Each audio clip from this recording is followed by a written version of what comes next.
Right. The menopause running reset workshop. So we're here because we know from experience that menopause makes running harder. It leaves us more vulnerable to injury, and we don't like that because we love running. We want to get better, but the reality is at this time of our lives, we find change really hard. And it's quite an odd concept to want to change something so much, but actually feel unable to make it happen. Okay. But this is really common. And for the past 5 years as a PT, I've been working pretty much exclusively with struggling midlife women, and I am one myself. And I've been helping them put themselves first and to change how they eat, to change how they exercise, to work with our bodies now. And this is the key because our hormones have changed. And when we do that, when we make those shifts, this helps us get fitter, get stronger. It translates into our running. We can lose weight. We can feel more like ourselves again. And that's probably the biggest thing that most people actually really want.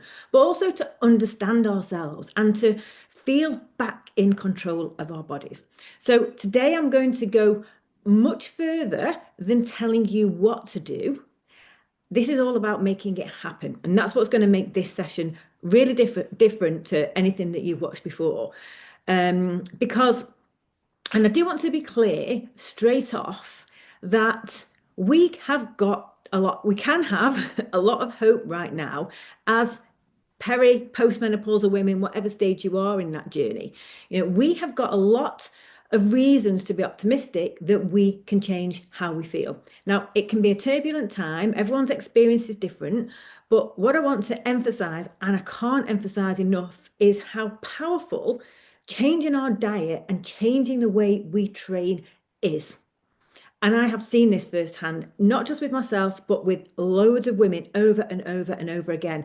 And that's why I'm just really enthusiastic and really want you to know that, because I think at this time of our lives, when we really feel like we're not in control anymore and we don't have control over our hormones, which to a degree we don't, to know that actually there are two very significant things, there are two very significant tools that we can use to our advantage. And that when we do that, they work very well.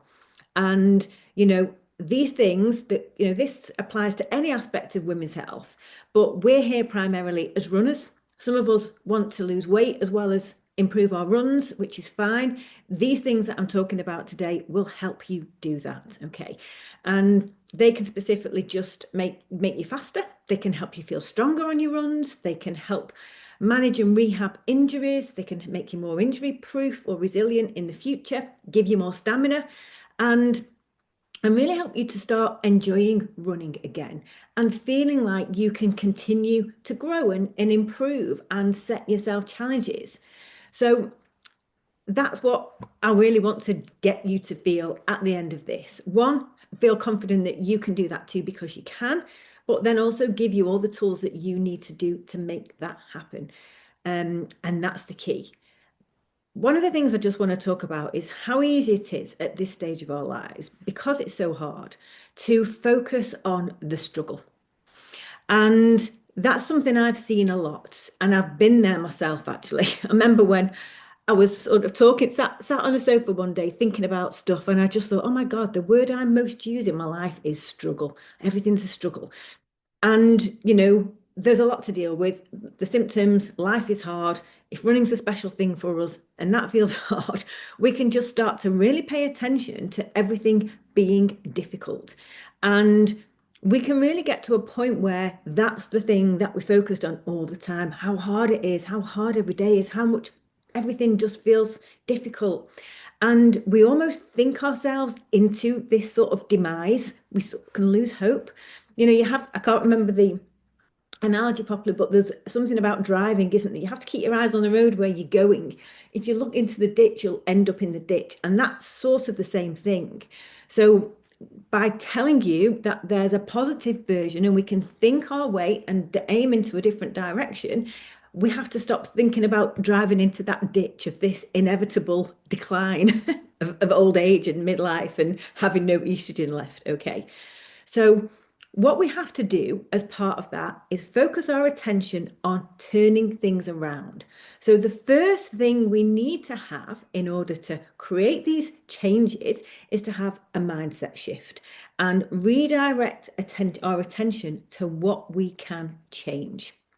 And I am going to talk about some of the most important changes that you can make to your diet, to your training. Again, specifically as runners, that's what we need to do.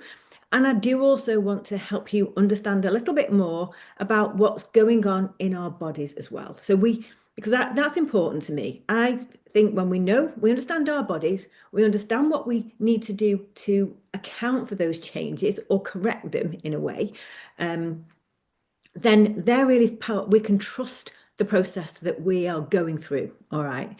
But too much information is a bad thing. And I want to just touch very briefly on information overload, because we do live in a world where there's no shortage of information. I mean, you just don't need to listen to this video. You could just go and jump on ChatGPT and ask the same questions that you might ask me. And we do live in a culture where there's information everywhere. Now, on one hand, that's great. We have access to it.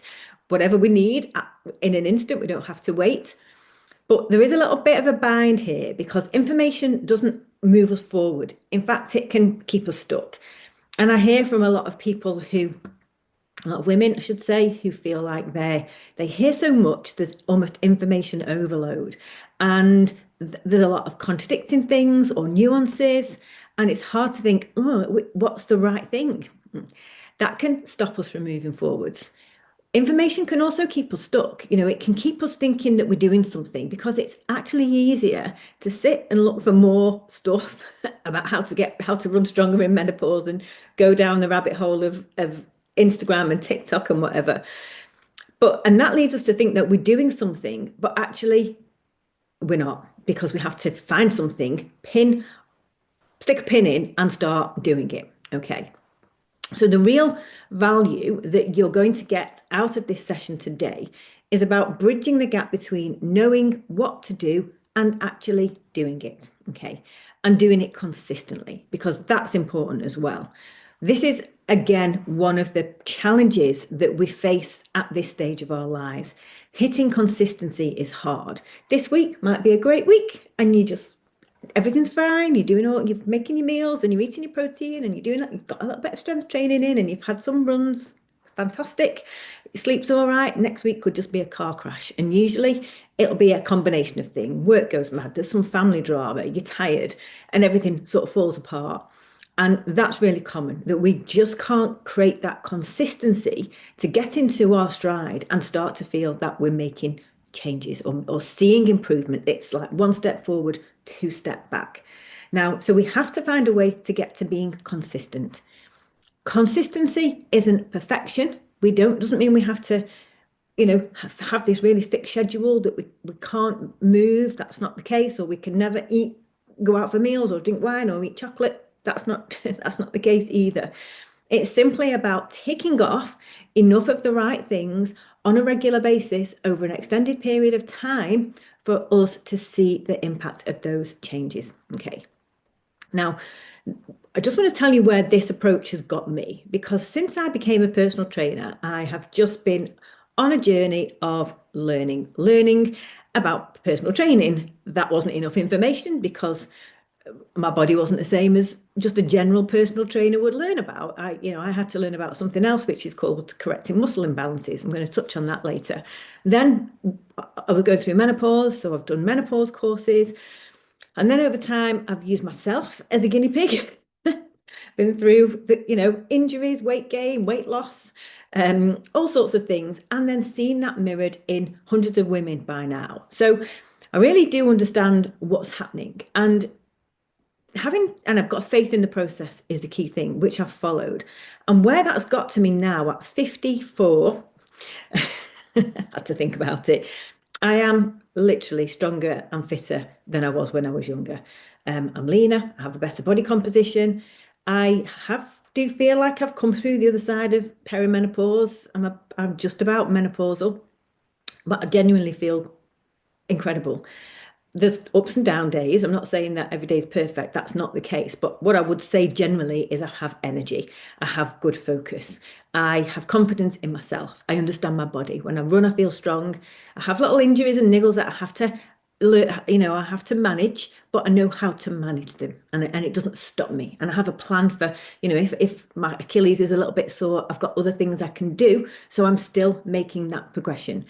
And what that actually means in terms of me and my life is it feels like I can do more. I've got more confidence to do things. I'm setting myself challenges in running, and other cycling is another big thing that I love.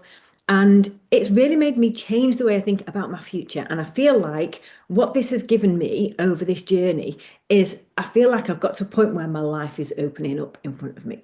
And that's really incredible because I think we get to this stage in our lives as midlife women where we want something new and something exciting in our life. In fact, I think we need it.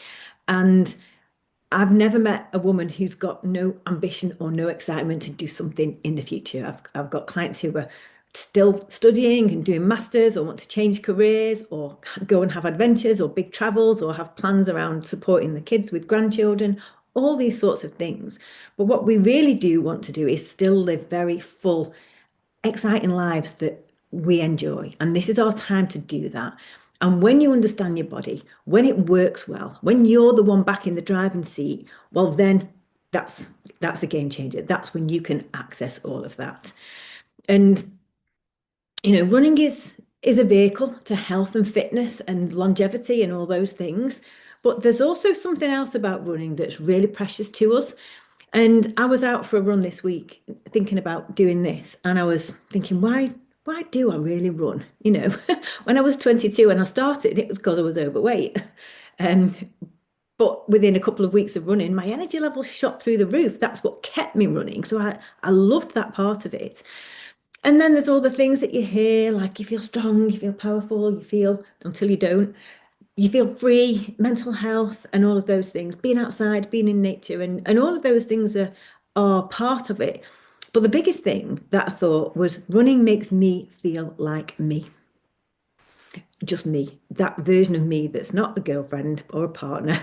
I'm still 19 in my head, or a mother, or a menopausal woman, or a personal trainer, or a coach, or anything else. And there's no labels. It's just the core, the essence of me being me outside, moving around. And when you're running strong, when you're not focused on the pain or the struggle of running, and you are truly out there in the moment, having a wonderful time, feeling like yourself, well, I feel ageless. Again, it's another label that just drops away. I am just the energy of Gabrielle, and that's what is so important to me. And I want to have that in my life forever. And that's what I want for you. I want running to be a vehicle, the vehicle to whatever future you want, and to give you the things that it gives you now so much.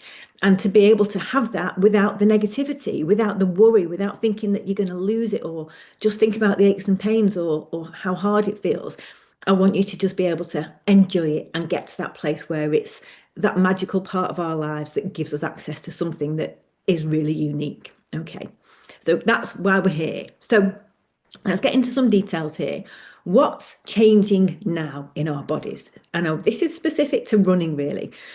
Some of it you'll know, most of it you'll know, but let's do a top line. It's about increasing increasing your strength. It's about losing, we know we're losing muscle. That message has got across. We know we're losing muscle. We know we're losing strength by that. We're also losing power. That's less talked about. So our muscles aren't just strong.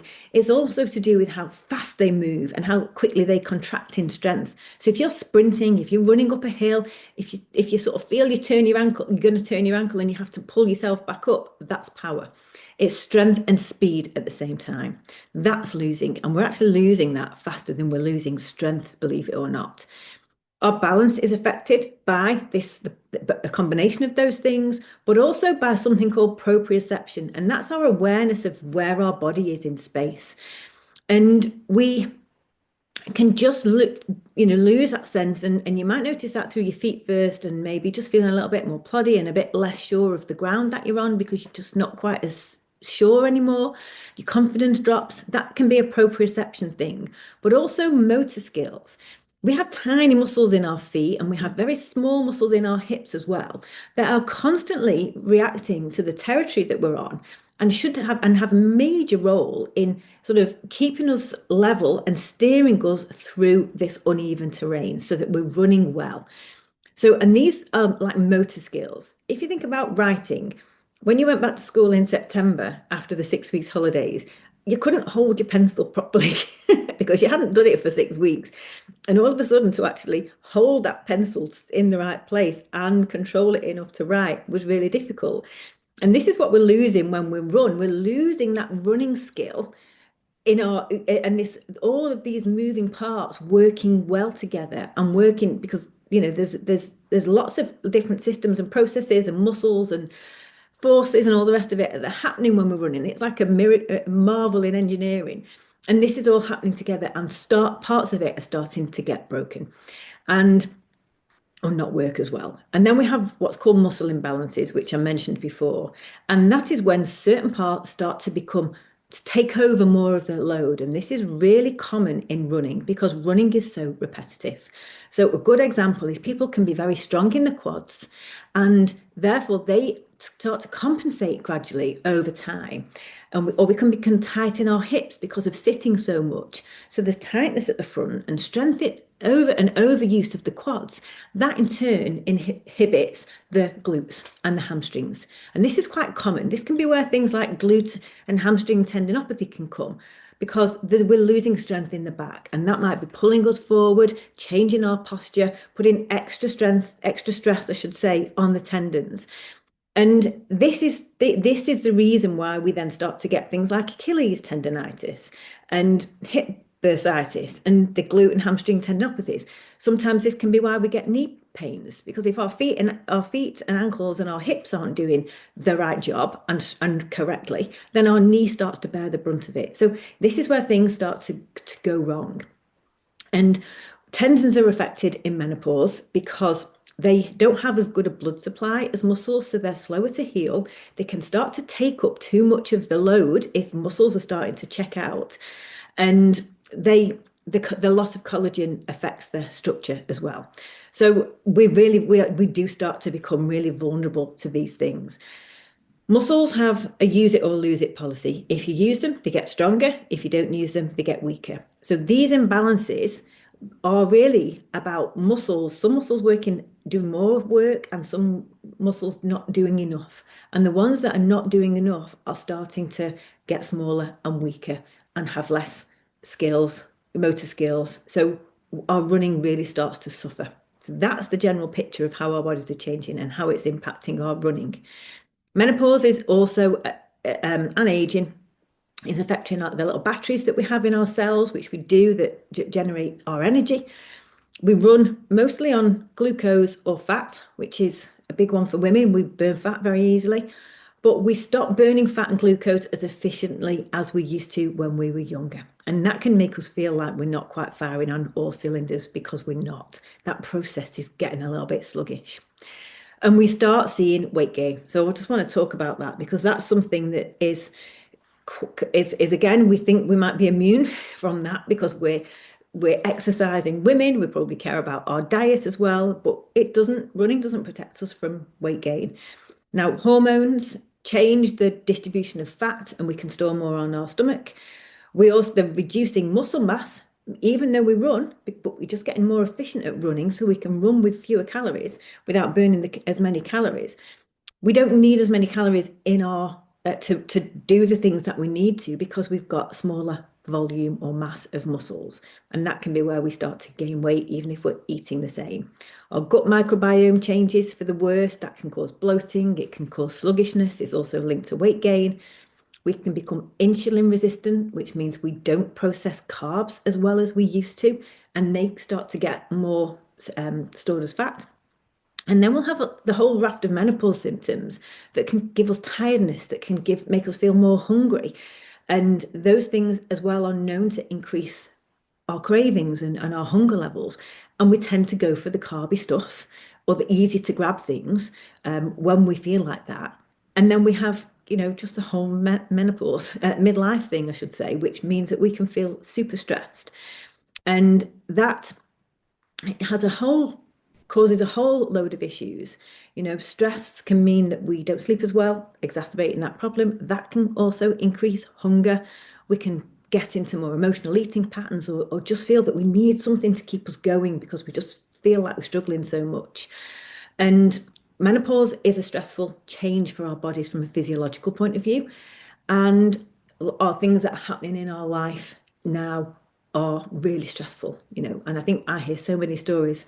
I'll tell you one of mine in a minute, but I hear so many stories now from women of the stress that they're under. We're carers for our parents. We can be at the top of our careers. I think teenagers are another thing. Or they didn't tell you about teenagers when you had a baby, did they? For a good reason.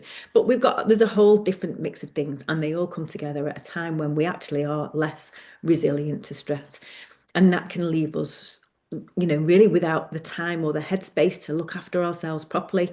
And sometimes we don't even feel hungry. So we can go for ages without food, and then suddenly we just need something quick. So the quality of our nutrition can actually start to, decline over time because, of the shortcuts that we need to take to exist, just get through the day. And I do want to acknowledge stress because stress is a big part of why we struggle to create changes. And, this is just my story. You'll all have similar stories, yourself. But I know when I just realized I was going through menopause, I was going through a really difficult time with my job. My partner and I had a business that went bust because the clients completely screwed us over. And I've been struggling for a while anyway because one of my biggest symptoms was like overwhelming anxiety, and I just sometimes felt like my brain was going to explode out of my head, and it would literally reduce me to tears because the pain of thinking, I just felt like someone was in there just sort of wringing my brain out. And, that was just really difficult to deal with. I could never switch off. So we had to close this business. We paid off our suppliers, not our suppliers, our staff, I should say, with what leftover money we had in the business and even our savings. And I literally got a new job and got paid the day our bank account went to zero. But that was a mixed blessing because that was probably the worst job I've ever had in my life. A very toxic environment. But even then, I was menopausal, didn't realize. And I was really struggling to cope with the stress of this job and the demands of it. And after a really stressful year, 10 years younger, I might have just been buzzing off the stress and loving being the problem solver. But at this point in my life, it was killing me really. And at the same time, my dad got diagnosed with terminal cancer and got given less than a year to live. And I spoke to my boss. I said, look, by this point, I was breaking down at work. And I said, I'm really struggling. I need some support. And my 28-year-old director fired me that afternoon. So I'd only been there 6 months. So they obviously thought, well, she's too much hassle. Get rid. And this was a month before lockdown. So I went into lockdown. Neither my partner nor I had a job, and the world had changed. My dad was dying. The rug had been pulled from under my life. The only, a bit, I mean, sometimes the worst times are the times when we get clarity about something else. And that was what made me decide to become a personal trainer, because in the madness, when everything else, I had no idea how I could sort anything out, what I did realize was that my health was important. And that whole experience made me put myself right up that priority list. Now, that's just my story, like I said, and we'll all have those stories. We will all have these times in our lives that can really go on for quite a long time. Work stress can be very protracted.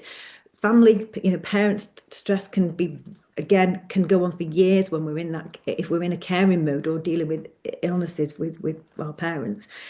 So it becomes very, very difficult for us to make these changes. So it's like, yes, Gabrielle, I know I should eat more protein. I know I should do strength training, but look at my life, but we still need to change. And there's a really cruel irony that we really need the change at this time of our lives, but it's so hard.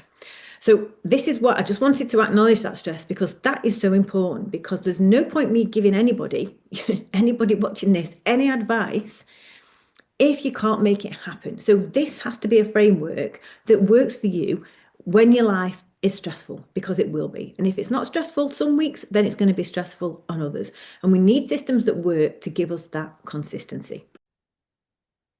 You feel stuck. But remember, we still have control over some things. And once I started to understand that through my studying, through the courses I was taking, through my self-experimentation, through working with clients, that became a little bit of a little bit, a little bit of a lifesaver. That it became a massive lifesaver for me because there were so many things that I couldn't control that were, that was hanging around. But what I could control was what I ate. And I also could control how I moved.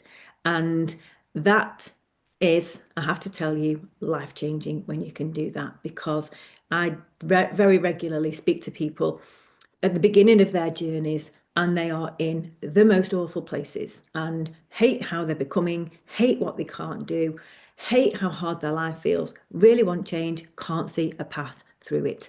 But there is one, okay? And when we get there, it's a game changer. And I see how people's lives transform all the time. So we're going to talk about the things that we can change now, okay? And again, I'm going to keep this brief because there's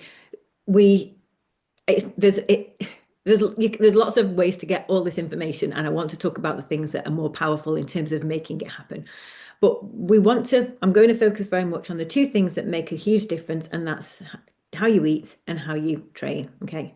Now let's talk about food first because it's easy. Now, a lot of people actually get this wrong. We think we're eating a healthy diet. We might cook all our food from scratch and don't really have takeaways and don't really eat too much junk, but actually we're not getting the balance right. And the thing that I see with 90% of my clients is they're not eating enough protein. So many people get this wrong. Now, this is so important to us now for a lot of reasons.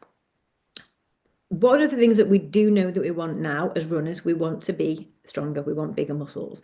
And there was a study done on postmenopausal women with two control groups, a group of women who ate a high protein diet, a group of women who ate a low protein diet. The high protein women actually had more calories as well. None of them did any exercise. And what the study proved was that the high protein women during that period increased their muscle mass and decreased their body fat despite eating more calories than the control group. So protein has enormous potential and enormous power to help us change our body composition. Now, one of the things that we find as well at this stage of our lives is cravings. We can be hungry. We can be very distracted by food if we're hungry all the time. And protein can really switch those off.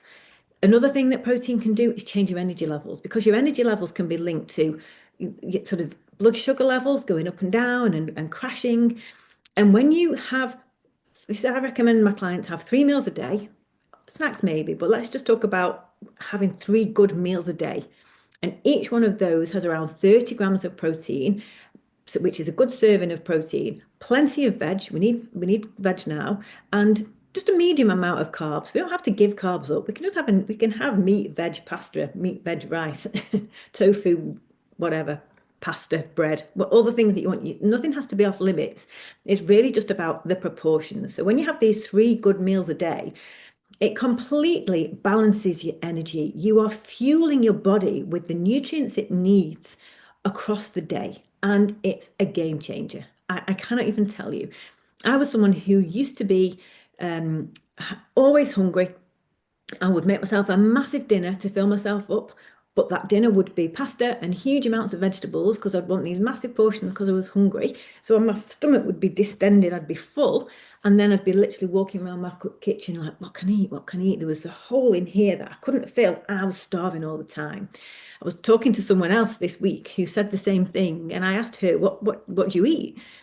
And she said, oh, I'll have porridge for my breakfast. I sort of usually have soup and a sandwich for my lunch, and maybe we'll have pasta for our tea. And I said, that's not enough protein. She was a midlife woman going through menopause as well. And we have to structure our diet differently. And when we do, it changes so many things. Diet is what I mainly do to keep switched on and to keep my focus, my energy, to get rid of brain fog, to mean that I'm not distracted by being starving all day and I can get on with my life and my work. So I know people experience the same thing. It's like the cravings and the hunger switched off. They feel more productive. They get more done. I even have clients who've said they've slept better.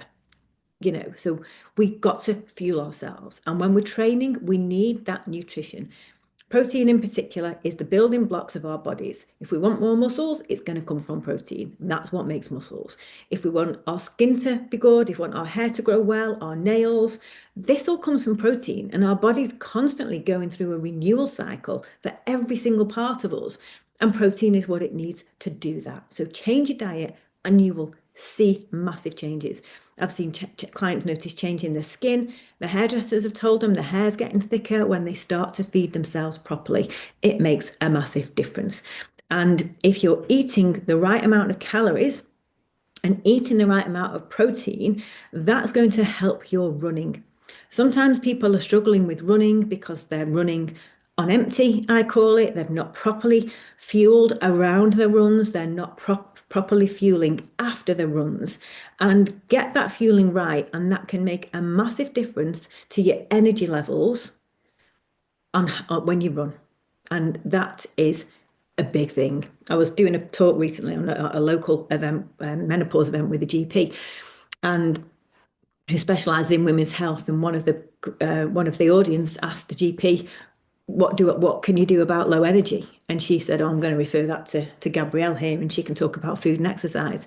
So she was almost put in as a first line from a GP, was to say, look at your diet, look at your exercise first. That's going to be the things to look at from an energy point of view. Then come to your GP if that doesn't work, and we'll look for other underlying things. And I didn't expect her to do that, but that's where she saw was the first place to look for.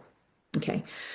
Now, let's talk about training, because that's probably something that is exciting for us all if we want to be getting better at running.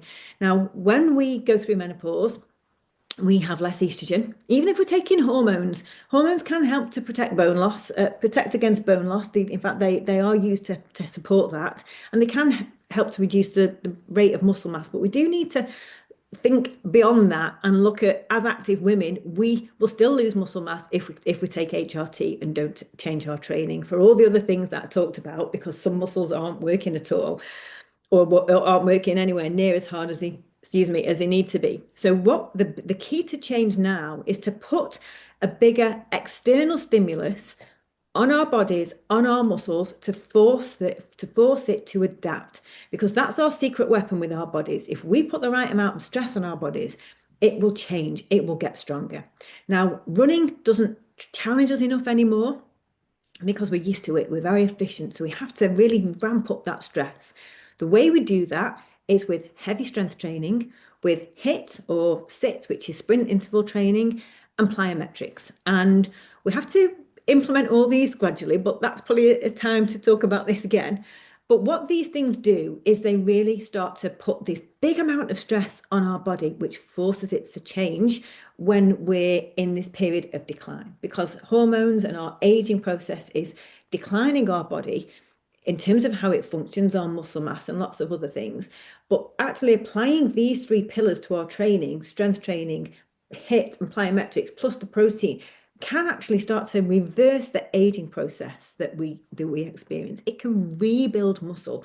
It can change the way our cells function. It's incredibly powerful, and that's scientifically well understood and well accepted. So heavy strength training is not doing a body pump class. Yoga will not build strength in the way that heavy weight training does. It will do to a degree. But if you want to be a strong runner, if you want the biggest bang for your buck in terms of the time that you spend, then heavy strength training is the thing that's going to make the difference. And heavy strength training means learning to do maybe 12 or so moves, squats, lunges, and then we have things like calf raises and certain things that will strengthen our glutes and hips if we're runners, and learning to do those slowly and steadily, working up to using heavy weights so it feels hard. We only have to do that twice a week. I train twice a week, that's all. I'm going to talk about how we bring that in a little bit, but it's not as much as you think for us to get that benefit. HIIT is a different modality altogether. HIIT is about working our heart rate at a really high intense level, close to our maximum heart rate. So hard that you can only keep it up for maybe even to begin with, even 15 seconds, but it would be sort of typically half a minute to a minute of top end high intensity. So that is a flat out sprint or a sprint on a bike or a rower, which can be a little bit kinder on our joints. But that changes our VO2 max, and that's the way our heart works to get oxygen and blood to our muscles. And that's a measure of longevity. And if we don't train that through high intensity interval training, even when we run, our VO2 max will decline as we get older. And we really want to. We'll see a little decline anyway. That's not something we can fully reverse. And it is a genetic, our ceiling can be genetic, but we just want to keep that as high as we can. And we will do that through high intensity training. High intensity training does something else very magical as well. I talked about how our little batteries in our cells aren't quite firing on on all cylinders anymore. HIIT is how you rectify that. And that can be a really powerful way of actually improving the way our body burns fat and glucose as fuel. That can change your energy levels, and that can be a very powerful part of the equation to actually help with body recomposition and fat loss as well. Plyometrics are jumping.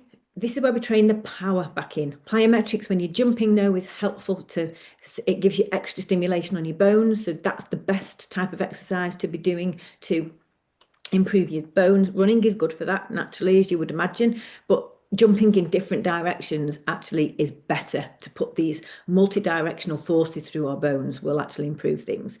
But plyometrics also train power. So that might be jumping squats, jumping lunges, like pogo hops on your feet to train power and strengthen your ankles.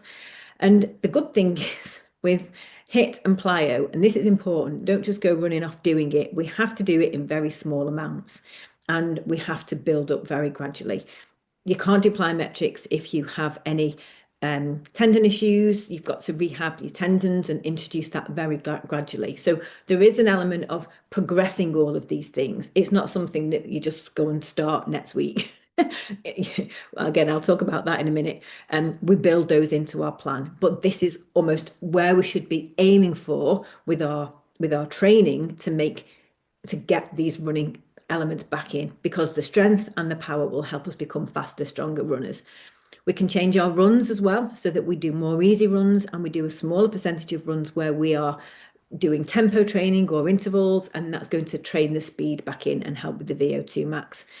What we don't want is just to be doing the same old run all the time. That's not going to be putting this stimulus in our body. Okay, so these are really powerful things that are literally reversing aging. They will transform your body in terms of how it looks as well. It brings back the tone and the shape, because the muscles start to emerge, and as the fat starts to strip away, which it will do once you've got the diet round, you start to look like that younger, fitter version of yourself. And all of those things that we are talking about here are going to make you a better runner, because we have to train the strength, we have to train the power. There's some other things that we can do, training like agility that we can build into there. And these are the things that are going to change how we run. Okay, so let's get to the main part of this, which is how we actually create that change. Now, this is, we've talked about stress. I've talked about the fact that this is a hard time of our lives. But this is what I've learned from working with myself and also working with my clients over the past 6 years, because it's really not about the advice or the information that makes a difference now. It's how we actually implement it. So this is really what the whole presentation is about. This is the important part, because unless you can execute it, unless you can make it happen in the madness of midlife, then you aren't going to get these benefits. That's the honest truth. Okay. And the first thing that I want to talk about is excuses. And we all do it. I'm going to tell you a story about me as well. But I constantly have conversations with women who want to change, but they can't. They just can't. They stop. They hold back. And we're very good at giving ourselves excuses. I haven't got time. I can't afford this at the moment. it's not the right time for me. My life's too hard. My life's too stressful. I'm too overwhelmed. Whatever it is, we've got lots of excuses, and not just for this. We'll do it. As you listen, you'll see how it masks what we're doing, and we use it all the time. So there's always a reason why we're putting things off. It's human nature to procrastinate, and as I say, it's a hard time of our lives, so with good reason. But what we have to do, and this is true with clients I work with, they'll start working with me and they'll say, okay, I'm ready. And then I'll say, have you done this? Have you done that? Oh, I've had a bad week. And it's fine if we had the odd bad week, but when things really can't aren't happening, then we have to look at what's going on. And usually there's an excuse that something's gone wrong, but that never helps us move forward because whatever that excuse is, that will crop up again. We have to actually dig a little bit deeper and find out what the real resistances are. And overcoming that resistance is key. So we have to understand that. Now, they are fear. We are frightened. If we change, if we do these things, we make the protein in our diet and we do the strength training and all the rest of it, we fear that we're going to make our lives harder. We fear that that's going to mean more work or more time that we don't have. Or we might be worried about failing. This time, by this stage of our lives, particularly with anything that involves changing diets or diet and exercise routines, we've probably done it millions of times and failed. And we really start to doubt that we're ever going to be able to do it. So we're frightened of putting our energy, investing our time, getting our hopes up that something's going to work for us if it's only going to fail. So we hold back because we're scared about that. Another thing that is really common for women is we are frightened to do things for ourselves. We don't want to prioritize ourselves. We don't want to say, well, I can't do this because I'm going to go to the gym for an hour. So that fear is about having to set and hold new boundaries, that I am not available to you at this time because we worry that we're going to be judged. We're worried that we're going to be maybe upsetting or inconveniencing other people. And we can really feel that we have to be there for people all the time. We can worry that we're taking on more than we can handle, and that's going to make our lives harder again. So fear can be a huge component of why we actually can't take this simple advice and make it happen. Now, another thing that happens is we actually think we're broken. We think we are unfixable. And this can come when you've tried and failed over and over and over again. And you stop thinking, you don't realize what's really stopping you from doing it, which is you've not worked out the systems that help you integrate it into your life or overcome your resistance. You've not seen that. All you've seen is I've tried to diet, I've tried to change my exercise routine, but I've failed. And it happens so many times, you start to think, actually, it's something wrong with me. And again, I see this a lot. And people will hold back on making changes to their lifestyle because they think there's something wrong with a hormone profile, or they think they've got an underlying condition like hypothyroidism, or there's something wrong with the metabolism. So they'll be back and forwards to the GP and getting blood tests and things like that. That's all coming back negative. If you have got something that you have to rule out, then I'm not saying that this is the answer to everything, but you know what I mean. But I have genuinely seen this where people are backwards and forwards thinking it's a problem, but they are never actually then taking the advice and implementing it. They've already decided they're broken, so they're looking for evidence that they're broken and trying to fix that instead.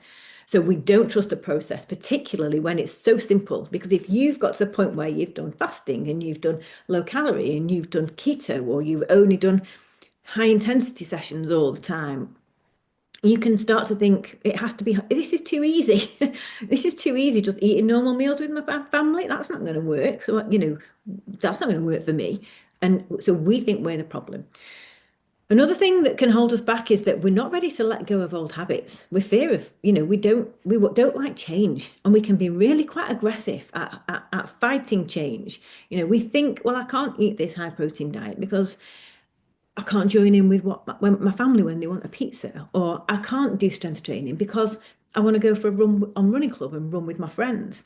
We think that these things are going to interrupt parts of our lives that we really hold quite close dear to us, even when they're not serving us. But the truth is, we can do all of those things as well. We just have to make space for some of the things that are going to move the dial.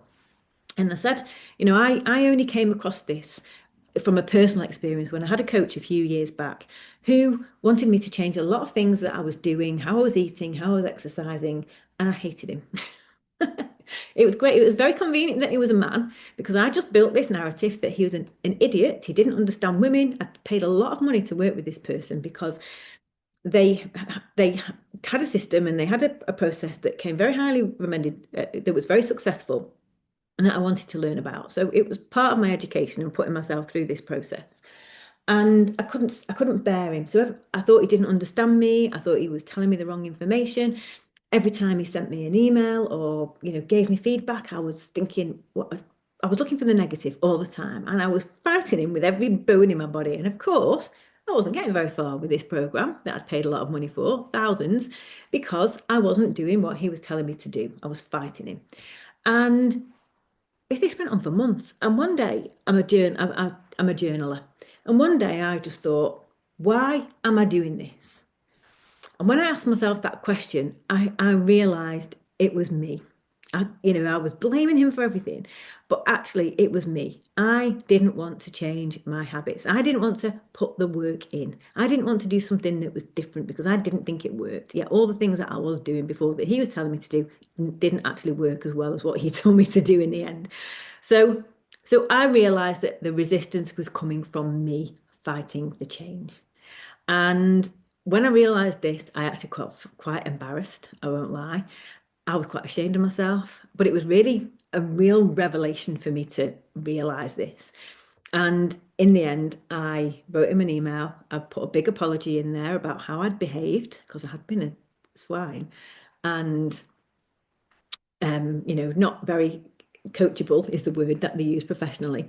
And did that. And that was part of me just sort of almost getting rid of that because I wanted to sort of I was open to finding things out by myself, and it was interesting how hard it was for me to find out that I was the person at fault. So apologizing to him and having a clean sheet of, having a clean slate between us was part of that process of me almost moving on, putting that behind me, acknowledging it and moving on and going forward and working with him. And, I can honestly say that I am so glad I did that because I learned so much and I changed so much, and it's influenced very heavily how I train and coach people today. But also it made me able to see how these things hold us back and are really, really destructive if we can't see that they're there and we can't see past them. So we have to find out what's holding us back. If we can't make a change, if we don't feel ready for it, then that's usually not the real reason. We have to look behind that. Okay. Because at the bottom line, we're having to, if we want to change how things are now, we have to step out of what we're doing now, step into the unknown. We've got to be open-minded to change some things and see what happens. So we can't do that if we're holding on to resistance to change. Okay. So that's a key mindset shift, that we have to remove that blocker first, or we're not going to get anywhere. The next thing then is I want to talk about scaffolding, because scaffolding is we're women, we've said we're women, we've got a problem that we want to change, our lives are hard. We have to put support systems around ourselves to help ourselves. That's the way I think about it now. And as part of that, we have to have a mindset shift. We have to start prioritizing ourselves. This is what I mentioned. We have to be able to set and hold some boundaries that say, I have to do this for myself now. And quite often we say we can't because we're too busy, and it's really because we can't quite do what it takes to prioritize ourselves. That has to happen. I talk about with my clients, Project Me. And that's works really well actually, because it turns it into a project. It turns it into a thing that is about us improving ourselves to get stronger, faster, whatever, leaner. And that's quite nice because that sort of almost elevates its status and is a nice little easy thing to remember, that it says, oh yeah, this is important too. And I think think of our lives of lanes of traffic. We've got work, we've got parents, we've got kids, we've got family, but we've also got us. And what we have to do is keep all the lanes moving forwards, because normally what we do is we don't move ourselves forward. We let all of the traffic from those other lanes come into our lanes and we get stuck. So we have to get better at prioritizing ourselves. That's a mindset shift. So that's an important thing that we have to accept. Once we do that, we move into actually getting the systems in place that help us. And meal planning is a massive one. Some of you may plan meals already, but if you plan the right meals, so these 3 big meals a day and making sure you've got your protein in there, that is going to be something that saves you so much time and allows you to be consistent with how you eat week in, week out, no matter what life throws at you. Now, that is something, if someone's really stressed and doesn't have the physical time in their diary to make changes to their exercise, that's the place I tell them to start, because you can get time back here. You can get serious amounts of time. And if you get your diet right, when I talked about how that can stabilize your energy, stabilize hunger, help you sleep better, help you get more done, well, that's going to make your life very different and enable you then to start looking for space to make other changes, to start doing other things, like maybe adding in a little bit of strength training. Meal planning is something I started to do in my mid-40s. I had a job where I had to commute from Manchester to Milton Keynes for 18 months. My daughter was still at primary school, and it was a nightmare. It was really hard. And I had to get up at 5:15 and in the morning to get there to commute, and I didn't get back till about 7:30 at night. And I started to meal plan because I knew if I didn't, that I would just live on train station and work canteen food, and that would be carnage. It was a really demanding job. I needed energy, I needed clarity, and I didn't want to just gain a load of weight, which I know would have done if I'd have just sat eating train food. Okay. And every single night I came home from work, I was so grateful that I had a fantastic meal waiting for me. And I did. I had my lunch with me, I had my breakfast on the train. Probably saved me a fortune, but it made such a difference to my life that I carried on meal planning to this day. And I have clients who are going through, have very stressful lives, who have very demanding jobs, international travel and, away a lot, and they do the same thing. And if you spend half an hour, which is all it takes on Saturday, for example, I hate doing it, but I do it anyway. I'll plan my meals for the week. I'll go to Aldi, I'll get all my shopping in. And then in that hour and a half that it takes me to plan it, shop it, put it in the cupboards, I have made 7 days worth of food decisions. And I have made sure in that hour that I am going to eat the way I want to in that week. So it doesn't matter what happens in that week, because I will eat that food. We're going to eat anyway, aren't we? We're going to eat. No matter what happens, we're going to eat. But that is how I make that happen week in, week out. That is a game changer. And if you feel like your life is too busy right now, that is something that will save you time, save your headspace, save your decision-making capacity, and make your life easier. So that is a key component of the scaffolding. From an exercise point of view, we might have to clear the decks a little bit, but the thing that is key here is to schedule it in and start small. Now, I talked before about strength training. We know we're running, so I'm not telling anyone to stop running. I should make that clear. So let's say we're running. In and around our runs, we want to find some time to strength train. Do build up to plyometrics, build up to a little bit of HIIT. So here's how I would do that. I would maybe, and mobility is key as well here. So I will do mobility workouts before my runs, before my workouts. If I have an easy run, I'll do strength training later. And strength training can start at 15 minutes, half an hour. And once you get good at your strength training and you at the right time, you can add a little bit of plyometrics on the end.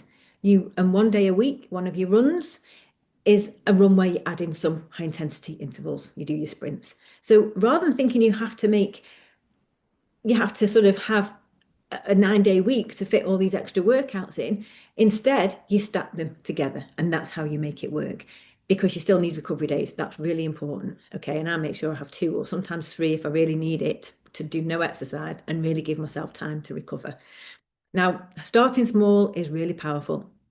I've got a wonderful client who went from doing no exercise to winning her first ever pole competition that she ever did, running Park Run when she just never thought she'd be able to run continuously, and planning just some amazing adventures with her husband, who's an ultra runner. And that we started by doing 5 minutes of exercise a day. And that was more because she was so stressed. She just really had no time. She was coming home from work absolutely on her knees, exhausted. So we had to break down that mindset that I can't take on anymore. And really, by just saying, okay, well, all you have to do is 12 squats from a chair and a bottle of wine in each arm and do that 12 times, and then that's you done for the day. You make something so easy you can't actually talk yourself out of it. So we did that. And then after a few weeks, she's going, this is getting a bit easy. You got anything a bit harder? So then we went to doing a couple of 15-minute sessions. So she got some more days off, but her workouts were a little bit longer. And then gradually we built up so that she's doing her pole walking one day. She's got a couple of half-hour strength training sessions. And she's really active at the weekend. She fits a Pilates class in. But this was because she started small.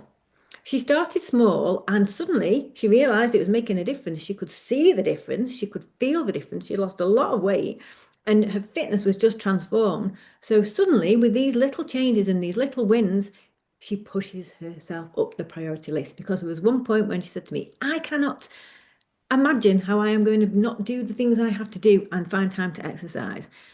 But she has because suddenly it became important to her. Okay. So that's key. Now, one more thing. If you are at a point in your life now where you do feel, okay, I get this, Gabrielle, but I really don't know how. I still don't know how I'm going to do this. Maybe we have to go back another step and we have to look at how we create some space for you in your life. Because something that women often do is when we want things to change, we add more in. We think, okay, I'm doing all this stuff, it's not working, give me some more. Okay, no. And this happened once when I was talking to a wonderful woman called Beverly a few years ago, and she was a runner. She ran a running club in her spare time. She's having a nightmare with menopause. She'd gained a lot of weight, it was really impacting her work, the menopause. She really wanted to join a gym because she knew it would help her with her running. Her running was suffering, and so she was in this bind. She just did not have a minute to do stuff. And so she contacted me, and I think she wanted me to give her some meals and tell her to give her a strength training program. And what we did instead, we had this lovely chat, and she told me a little bit more about her life. And I said, what things do you do for you? Just for you, for your pleasure. And she said, nothing. I get this a lot. So I said, well, let's imagine it. If there was one little thing that you would like to do for yourself, what would that be? And she said, I've got this pile of books on a shelf in my landing that I just really want to read and I never get round to it. So I said, right, I just want you to read a book for 20 minutes a night. That's all I want you to do. Can you do that? Well, why, what are you doing in the night time? Well, I've got all my running stuff. It turns out she's on a WhatsApp all night long. People from running club are texting her till 11 o'clock at night. I said, right, you have to stop that at 8. Stop that at 8, 20 minutes to read. Can you do that? Yeah, I'll give it a go. Okay. So, and that's all we changed. Came back and caught up with her a few weeks later. And it was like speaking to a different woman. It's still one of the most fantastic conversations, as in a before and after, that I've ever had. And she had a huge grin on her face. So I'm like, right, Beverly, how have you got on? Did you read the book? And to cut a long story short, and I caught up with her a couple of times, but within a matter of months, she read her books, first of all. But what that little bit of time did was she was like, why have I not done this before? So she went from having this mad life to not fitting anything into thinking, actually, it's just up to me what I do or don't want to do. So she thought, right, well, if I can find 20 minutes to read a book, what else can I do? And she ended up buying one of these ice baths and having that outside. She just made all of these changes. And I remember one, she was telling me that she was reading her book and her daughter came up to it. It was her little time. And I think she literally set a timer on her phone for however long it was to read. And the daughter walks up trying to get her to do something. And she's like, no, my 20 minutes aren't up. Come back when I'm finished. And just sent her away. So she got really good at holding these little boundaries and making this time for herself because it changed so much about her. It really did give her some power and control back over her life. And she ended up having that mental space and that mindset that suddenly she can find these little bits of space. She changed her diet, she lost weight, she joined a gym. That obviously had a knock-on effect on her running, but she felt better in herself. And that was the main thing. She was a woman really struggling with the whole midlife menopause thing and just couldn't see a way out. That's all it took. So we have to create some space as well. So and the last thing that can really be helpful with making change is having accountability. Is having someone on your side, holding you to account, helping you and encouraging you to make to make these changes in your life. And that can make things a lot easier. So instead of procrastinating or having that decision-making process and thinking, should I do this or do this? You just make the right decision faster. That saves you time, that saves you energy, and that's where you then start to build up that consistency. So I have an offer for you, and this is what I would like to see. If you've enjoyed this today, if you've enjoyed my approach and what I'm saying and wants to maybe work with me and start to fill in some of these gaps and get the support to get really dialed in how to eat and what changes you can start to add into your exercise and your running routines that are going to move the dial and get you on this journey to being a stronger, better runner by the summer, then I'm inviting you to join the Menopause Running Club and as a group member. Now, I do work with women on a one-to-one basis, but it's an expensive option, and it's not for everyone. And I've been trying to get a group program going for quite a while, so I'm really excited to do that. And I've just put a lot into it because I've always felt it was important to create something that's accessible, that allows people to join.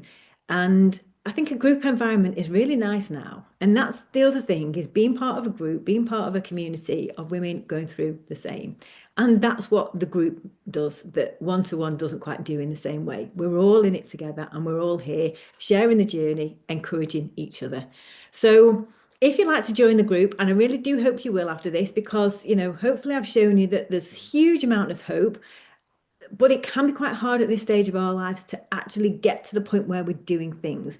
And the group program is structured to really help you with that. That's almost my special area, or the thing I'm most passionate about. How do we create that change? The group program to join, it's a monthly subscription. It's a monthly membership of £47 a month. But I do have a special offer.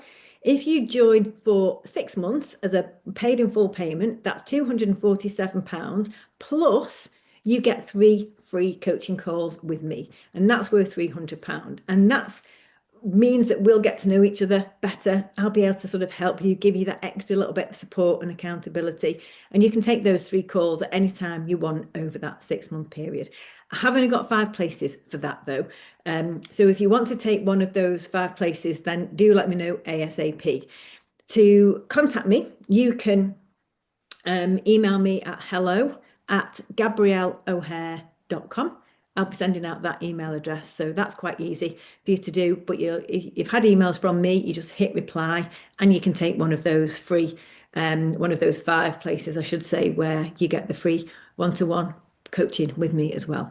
But otherwise, if you want to just join as a regular member, that's £47 a month. But I do hope you've enjoyed this today. I do hope you've taken a lot out of it. And I do hope that we will go on to work together, because in the summer, I'd like us all to be feeling stronger, running better. It's a really exciting time to start doing that now. And by making this program so economical and cost efficient, but putting a ton of value into it, then hopefully that will mean that we can start working together and we can go on this journey together. All right. Thank you very much for watching this, and I'll hope to be speaking to you soon. Bye for now.